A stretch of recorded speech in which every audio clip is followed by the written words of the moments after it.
Raise your voices high and sing of your Caribbean pride. Sing it loud and strong. Feel our hearts beat as one.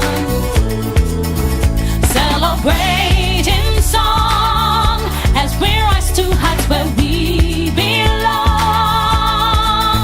Sound the victory drum for CARICOM. As part of the activities organized by the Regional Integration Unit of the Office of the Prime Minister to recognize the 50th anniversary of the Caribbean Community, CARICOM, which would have been July of 2023, the Regional Integration Unit engaged students throughout the length and breadth of St. Lucia, students of forms 4 and 5, who came together to get information on CARICOM, on the Caribbean community, the work of the organization, and the opportunities available to them as they transition out of school and into the world of work. Today at this union, I learned about CARICOM and how it could help me as a student and also to better my life as a young person and also to help me find better opportunities as a citizen of CARICOM. We engaged students from the north, south, east and west coast of St. Lucia, bringing them together in groups so that they could interact even while obtaining that information, and they could also share with us and with each other their ideas on what they wanted from the regional integration movement. The session today was very informative, and as a social studies student, I have grasped enough knowledge on CARICOM and OECS. And my learning experience, it was wonderful. I learned a lot about OECS and CARICOM, and I do hope to use that information on my further upcoming CXC exam. I have learned more about the CARICOM members and the OECS members, and I feel like when I go back to school, I will still have that knowledge and express it to the rest of my classmates. This type of engagement is an integral part of the work of the Regional Integration Unit as we seek to ensure that we spread the word about CARICOM, about the OECS, about regional integration, and the opportunities and possibilities for the citizens of St. Lucia. And today this information was very much helpful to me, so when I get older I could find another job in other countries that relate to CARICOM. What we attempt to do is to engage the entire population as much as possible.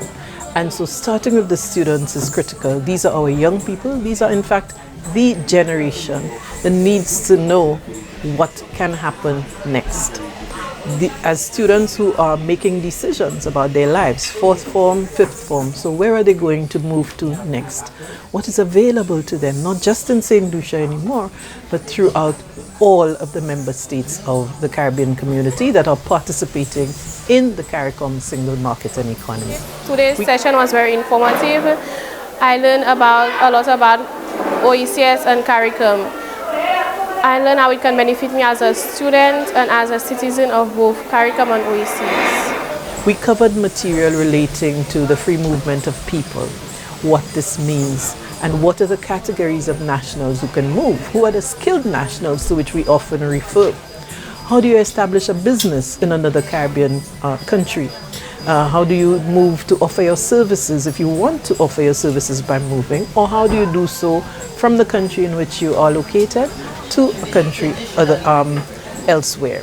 So we covered those kinds of areas. We also looked very simply at some of the challenges that the countries themselves face. So as St. Lucia, what are the difficulties that we encounter as we try to be a part of this single market and economy?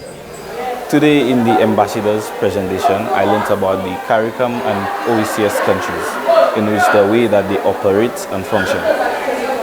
I was happy to hear that I could travel to another country in the sake of work or to establish a business.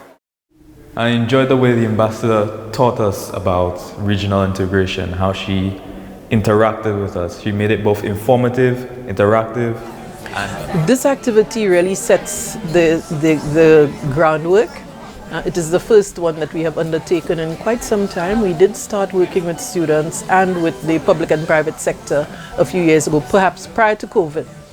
And with COVID, as you know, a lot of activities shut down because we could not have the face-to-face engagement. But also, I think a lot of our energy went into other areas.